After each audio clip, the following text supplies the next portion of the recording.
जब भी मैं शराब पीता हूँ मेरी साधना का स्तर एक गिर जाता है। मेरे गुरु के देहांत से पहले वे मुझे लगातार शराब छोड़ देने की चेतावनी देते रहे, लेकिन मैंने 99,811 दिन लगातार नशे में बिता दी और अपनी सारी साधना बर्बाद कर दी। पूरे संप्रदाय को लगा कि मैं पागल हो गया हूँ। यहाँ तक कि वह सुंदर एल्डर भी, जो हमेशा मुझ पर विश्वास करती थी, बहुत निराश थी। लेकिन वे नहीं जानते थे कि मेरा ड्रंकन स्वॉर्ड इमोर्टल सिस्टम तभी सक्रिय होता है जब मैं अपनी सारी साधना समाप्त कर देता हूँ।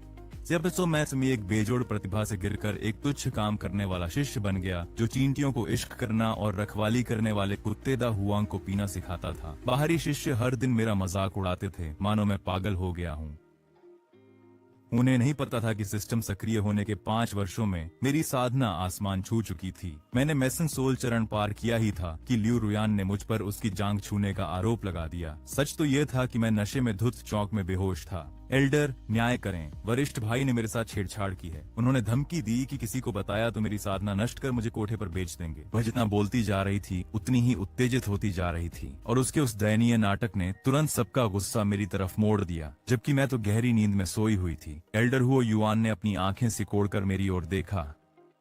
उसे विश्वास नहीं हो रहा था कि संप्रदाय की पूर्व होनहार शिष्या ऐसा कुछ कर सकती है। लेकिन जब उसने लियू रुयान की ओर देखा, जिसके चेहरे पर अभी भी आंसू थे, तो उसने खामोशी से पूछा कि क्या यह सच है। लियू रुयान तुरंत घुटनों के बल बैठ गई। उसकी आंखें लाल थीं। इस शिष्या ने जो कुछ भी कहा है वह सच है। पर सभी नशे में पूरी तरह धुत वरिष्ठ शिष्य ने मुझे जमीन पर पटक कर मेरे साथ जबरदस्ती की। मैंने अपनी पूरी शक्ति से संघर्ष किया, और जैसे ही वे बेसुध हुए मैं वहाँ से भाग निकली। एल्डर, मुझे न्याय चाहिए। तुम्हारे पास इसका क्या सबूत है? लियू रुयान ने तुरंत मेरे कपड़ों के भीतर से एक लाल रंग का अंतर्वस्त्र निकाला। उसे देखते ही वहां मौजूद सभी लोग दंग रह गए। किसी ने कभी सोचा भी न था कि मैं इतना बेशर्म इंसान हूँ, लेकिन असल में यह सब लियू रुयान द्वारा रचा गया एक गहरा षड्यंत्र था। ठीक ऐसा ही वाकया 2 साल पहले भी घटा था, जब वह शिष्या एक एल्डर की निजी शिष्या के रूप में चुनी गई थी। और इस बार लियू रुयान मुझे अपनी सफलता की सीढ़ी बनाना चाहती थी। इस बात को सच साबित करने के लिए उसने मेरे नशे की हालत का फायदा उठाया और चुपके से मेरे कपड़ों में अपना अंतर्वस्त्र डाल दिया। में इतनी बेहतरीन एक्टिंग देखकर संप्रदाय का यकीन करना तो लाजमी था। यहाँ तक कि एल्डर हुओ युआन का भी मन डगमगाने लगा, और जाओ युआन हाओ, जो सबसे बड़ा चमचा है, खुद को रोक नहीं पाया। मेरी राय में इस हरामी ने संप्रदाय की गरिमा को कलंकित किया है। उसकी साधना नष्ट कर, हाथ पैर काट, उसे क्विंगक्सुआन से निकाल दो। सबके समर्थन के बीच एक आलसी आवाज गूंजी, यहाँ क्या हो रहा है? मैं खर्राटे छोड़ उठा, सुराही उठाई और घूंट भरे। क्या हुआ? लेन मोहन, महिला शिष्या से छेड़छाड़ क्विंगक्सुआन में गंभीर अपराध है, पता है? मैं हैरान दिखा। लियू रुयान की आंखों की धूर्त चमक भांप ली। फिर मैं धीरे से उठा। तुमने कहा कि मैंने तुम्हारे साथ छेड़छाड़ की, तो मुझे बताओ, मैंने ठीक ठीक ऐसा कैसे किया? बड़े भाई, तुमने शराब का बहाना बनाया और मुझे जमीन पर दबा दिया। तुमने मेरे अंतर्वस्त्र भी फाड़ दिए। यह रहा सबूत। और तुम्हें लगता है कि एक अंतर्वस्त्र मुझे फंसाने के लिए काफी है? क्या ये थोड़ा कमजोर तर्क नहीं है? बड़े भाई, मैं एक स्त्री हूँ, अपनी पवित्रता के साथ मजाक नहीं करूंगी। क्या तुम्हें जरा भी पछतावा नहीं हो रहा? उस दयनीय अभिनय ने कई शिष्यों का दिल जीत लिया। देखते ही देखते सबने मान लिया कि नशे में धुत होकर मैंने अपनी छोटी बहन को परेशान किया। वो एल्डर हुओ युआन भी असमंजस में थे। परवाह किए बिना सुराही लिए मैं सीधे लियू रुयान के पास गया। क्या यकीन है कि वह मैं था? उसके कुछ कहने से पहले ही मैंने उसे जोरदार तमाचा जड्डा। वह दूर जा गिरी। शिष्य स्तब्ध रह गए। मैं भावहीन बना रहा और मैंने उसे फिर से मारा। जाओ युआन हाओ, बस वहां खड़ा कैसे रह सकता था? लियू रुयान के लिए ही वह पागल था। उसने बिना सोचे मुझ पर हमला किया और तलवार मेरे चेहरे पर तान दी। मेरे शरीर से नीली रोशनी फूटी और ऊर्जा आसमान से जा टकराई। जाओ युआन हाओ ठिठक गया और डर से उस विशाल तलवार को घूरने लगा। असंभव, तुम अच्छी रिफाइनमेंट स्तर पर हो, इतनी शक्ति कहाँ से आई? मैंने कुछ नहीं कहा। न मैंने अपना दाहिना हाथ झटक दिया और आसमान में मौजूद वह विशाल तलवार नीचे आ गिरी। पूरा क्विंगक्सुआन संप्रदाय हिल उठा। शिष्य अपनी गुफाओं से बाहर निकल आए और यहाँ तक कि पहाड़ भर के पक्षी भी डर के मारे भाग गए। लियू रुयान का चेहरा पीला पड़ गया। मेरी तलवार की चमकती धार को देखकर वह पूरी तरह से दंग रह गया था। वहां मौजूद सभी शिष्य भी यह सब देखकर बेहद हैरान थे। संप्रदाय के प्रमुख को छोड़कर आज तक कोई भी व्यक्ति इस स्तर तक नहीं पहुंच पाया था। कृपया मुझे मारो मत। मेरे गुरु इस संप्रदाय के वरिष्ठ सदस्य हैं। वे तुम्हें किसी भी हाल में बख्शेंगे नहीं। मैं पूरी तरह से भावहीन बना रहा और मैंने अपना हाथ नीचे की ओर दबा दिया। उस विशाल तलवार ने बादलों को चीर दिया और सीधे उस पर आ गिरी। उस भयानक तलवार की ऊर्जा के प्रभाव से झाओ युआन हाओ का शरीर कांच की तरह बिखर गया। हमारे आसपास मौजूद सभी शिष्य दंग रह गए। उनमें से किसी ने भी बीच में आने की हिम्मत नहीं की। यहाँ तक कि मेसन सोल विशेषज्ञ एल्डर हो युआन भी इतने हैरान थे कि कुछ बोल न सके। मैं एक पीक मेसन सोल हूँ, मुझे मारने की हिम्मत किसकी है और भला कौन मुझे मार सकता है। जैसे ही तलवार का तेज कम हुआ, झाओ युआन हाओ ये समझे बिना ही मर गया कि वह आखिर उस व्यक्ति के हाथों कैसे मारा गया जिसे सब सिर्फ एक मामूली और बेकार का चेला समझते थे। लियू रुयान पूरी तरह कांप उठी। अब उसके पास बस एक ही रास्ता था, झूठ पर टिके रहना। मेरे फंसाए जाने का सच खुलता तो सजा की कल्पना भी भयावह थी। तभी जंगल से एक अधेड़ व्यक्ति निकला। एल्डर हुओ युआन ने झुककर कहा, प्रणाम संप्रदाय प्रमुख। सामने किंग जुआन संप्रदाय के मुखिया रिटर्न टू वॉइड शक्ति डू यांगजेन थे। गोदाम, बोलो यहाँ आखिर हुआ क्या है कि इतना शोर मचा हुआ है। लियू रुयान तुरंत आगे बढ़ी। वह इतना रो रही थी कि उसे बोला भी नहीं जा रहा था। सेक्ट मास्टर, कृपया मेरा साथ दें। फिर उसने उन्हें पूरी बात बता दी। डैन यांगजी ने हल्की सी भौहें सिकोड़ी। उसने शराब की गंध से भरे भावहीन चेहरे के साथ मेरी ओर देखा। क्या तुमने यह किया है? बिल्कुल बकवास, इसका कोई सबूत नहीं है। सेक्ट मास्टर, क्यों न हम लिन मोहन की आत्मा की जांच करें, एक नजर में सब साफ हो जाएगा। सुनते ही लियू रुयान का चेहरा सफेद पड़ गया। वह भूल गई थी कि अब मैं ची रिफाइनिंग करने वाला कोई मामूली इंसान नहीं रहा। अगर उन्होंने जांच की तो सच्चाई सामने आ जाएगी। घबराकर उसे अचानक एक और तरकीब सूझी। सेक्ट मास्टर, मैं सीनियर ब्रदर पर इल्जाम नहीं लगाना चाहती, मुझे बस न्याय चाहिए। वैसे भी मैं हमेशा से ही मन उन्हें पसंद करती आई हूँ। अगर बड़े भैया मुझसे विवाह करने के लिए तैयार हैं, तो मैं इस बात को हमेशा के लिए दफन करने और दोबारा कभी इसका जिक्र न करने के लिए तैयार हूँ। उस भावुक प्रदर्शन ने शिष्यों की आंखों में आंसू ला दिए। उन्हें यह नहीं पता था कि लियू रुयान पहले मुझे नीचे गिराना चाहती थी, लेकिन अब जब मैंने खुलासा कर दिया है कि मैं एक नेसेंट सोल विशेषज्ञ हूँ, तो क्यों न वह मेरी ताव साथी बन जाए। इस तरह भविष्य के कल्टीवेशन संसाधन उसे आसानी से मिल जाएंगे। तुम अभी भी उस व्यक्ति से शादी करना चाहती हो जिसने तुम्हारे साथ अन्याय किया। मैंने उपहास भरी हंसी हंसी। इसे इतना पेचीदा क्यों बनाना? मेरी आत्मा की जांच कर लो, यह आसान है। लियू रुयान कांप उठी। उसका चेहरा डर से भर गया। झूठ पकड़े जाने पर उसकी मौत निश्चित थी। उसने तुरंत खंजर निकाला और अपनी छाती पर टिका लिया। वरिष्ठ भ्राता ने जिम्मेदारी न ली तो मैं क्या मुंह दिखाऊंगी? जाना बेहतर है। और सबने मान भी लिया। लिन मोहन मान क्यों नहीं लेते? लियू रुयान जान देने को तैयार है और तुम कायरों की तरह छिपे हो। शिष्यों के अपमान पर मैंने बेपरवाही से शराब पी और मुंह पोंछ लिया। क्या तुम तुच्छ लोग मेरी परीक्षा लेना चाहते हो? इन शब्दों ने सबको चौंका दिया। दान यांगजी गुस्से से तमतमा उठा और एल्डर हुआ यून ने दहाड़ लगाई। हद हो गई। यह क्विंग शुआन संप्रदाय है। जब तक तुम हमारे शिष्य हो, तुम्हें जांच से गुजरना होगा। एक बार सच्चाई सामने आ जाए तो संप्रदाय प्रमुख न्याय सुनिश्चित करेंगे, न कि यह अहंकारी और मनमाना व्यवहार। नेसेंट सोल शक्तिशाली है, इसमें कोई संदेह नहीं, लेकिन एक रिटर्न टू वॉइड विशेषज्ञ के सामने तुम अभी भी एक चींटी के समान हो। संप्रदाय प्रमुख एल्डर, कृपया सीनियर ब्रदर को दोष न दें।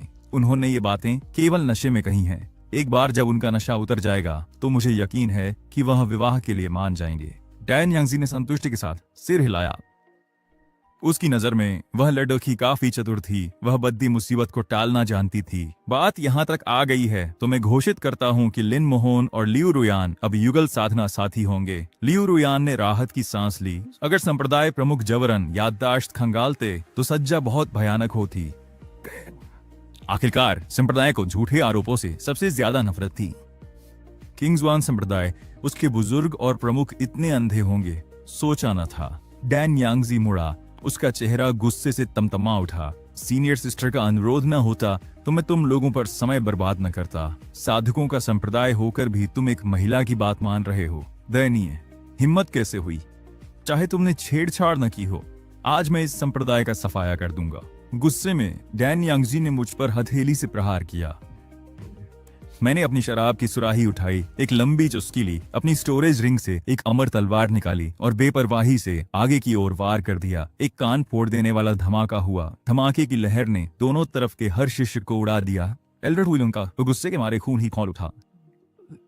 जब सबको लगा कि मैं मर चुका हूँ, तभी एक मजाकिया आवाज गूंजी, बीते कल और पिछले जन्मों को भूल जाओ। चांदनी, चीर की हवा, तलवार शब्द निकलते ही सामने की हर तलवार आसमान की ओर खिंची। तलवारों का बवंडर सूरज को ढंककर एक विशाल तलवार में समा गया। यह तो असंख्य तलवारें एक हैं। उस लड़की की प्रतिभा खौफनाक है। डैन यांगजी गंभीर हो गया। हाथ पीछे बांधे खड़े होकर भी उसे उस तलवार से अपनी जान का खतरा महसूस हुआ। इस लड़के की आभा नेसेंट सोल से परे है। ये स्पिरिट ट्रांसफॉर्मेशन है, पर यह रिटर्न टू वॉइड के लिए खतरा कैसे? तभी डान यांगजी की नजर कुछ और भी ज्यादा भयानक चीज पर पड़ी। वह तलवार किसी पागल की तरह बेतहाशा ऊर्जा को अपने भीतर सोख रही थी। क्या तुम वास्तव में इस ऊर्जा को नियंत्रित करने में सक्षम हो? आखिर तुमने ऐसा क्या कर डाला है? डान यांगजी ने बिना एक पल गंवाए तुरंत अपनी तलवार को वापस बुला लिया। जहाँ तक मेरी बात है तो मैंने बस आराम से लेटने के लिए एक जगह ढूंढी और अपनी शराब पीता रहा। वही उसे लगा था कि उसके जैसा रिटर्न टू वॉइड साधक मुझे हाथ के एक इशारे से दबा सकता है। लेकिन जैसे ही उसकी तलवार मेरी तलवार से टकराई, उसकी हैरानी बढ़ती गई। जल्द ही वह पीछे धकेला जाने लगा। तभी आसमान में एक सौम्य आवाज गूंजी और आसमान में फैली तलवार की ऊर्जा पल भर में गायब हो गई। ऊपर से कई आकृतियां हवा को चीरती हुई नीचे आईं। सबसे आगे एक महिला थी जो किसी अप्सरा की तरह दिव्य लग रही थी। प्रणाम महा एल्डर। वह लेंग क्याननिंग थी, डैन यांगजी की गुरु बहन। डैन यांगजी, क्या तुम भूल गए कि मैंने तुमसे उस समय क्या कहा था? डैन यांगजी अपनी गुरु बहन के सामने सचमुच डरा हुआ लग रहा था। मैं ऐसी हिम्मत नहीं करूंगा। डीवी ने कहा था कि लिन मोहन एक वरदान प्राप्त प्रतिभाशाली है जिसकी नियति मां तक यही बना है। एक दिन वह अपनी बेड़ियां तोड़कर वापस शिखर पर पहुंचेगा। अगर तुम्हें यह पता था तो तुमने फिर भी उस पर हाथ उठाने की हिम्मत कैसे की? डैन यांगजी थर थर कांपने लगा। लिंग कियानिंग को पहले ही पता चल चुका था कि आज क्या हुआ था। उसने लियू रुयान की ओर देखा जिसके चेहरे का रंग डर के मारे उड़ चुका था। शायद एक महिला ही दूसरी महिला को इतनी अच्छी तरह समझ सकती है। लिंग कियानिंग ने जैसे ही उसे देखा, वह समझ गई कि लियू रुयान झूठ बोल रही है। क्या तुम्हें वाकई इतना यकीन है कि लिन मोहन ने तुम्हारे साथ छेड़छाड़ की? मैं स्वर्गीय मार्ग की शपथ लेती हूँ, अगर मेरी बात में रत्ती भर भी झूठ हुआ तो मैं इस जीवन में कभी महायान अवस्था तक नहीं पहुँच पाऊंगी। उसके इतना कहते ही डान यांगजी और बाकी शिष्य लगभग चिल्लाकर गाली देने ही वाले थे। उसकी प्रतिभा के साथ नेसेंट सोल तक पहुंचना ही उसके लिए बड़ी बात होगी, और वह महायान की शपथ ले रही थी। लिंग कियानिंग ने अपनी स्टोरेज रिंग से एक हरा मोती निकाला।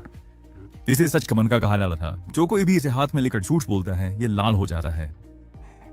सच या झूठ, एक परीक्षण सब साफ कर देगा। लियू रुयान तुरंत सतर्क हो गई। अगर वह चीज सच में काम कर गई तो उसने पहले जो कुछ भी कहा था वह उसके मुंह पर तमाचे की तरह होगा। सीनियर सिस्टर, ये एक चतुर उपकरण है, लेकिन ट्रुथ बीड अच्छी रिफाइनिंग चरण के शिष्यों के लिए बेहद हानिकारक है। ये तो बहुत आसान है।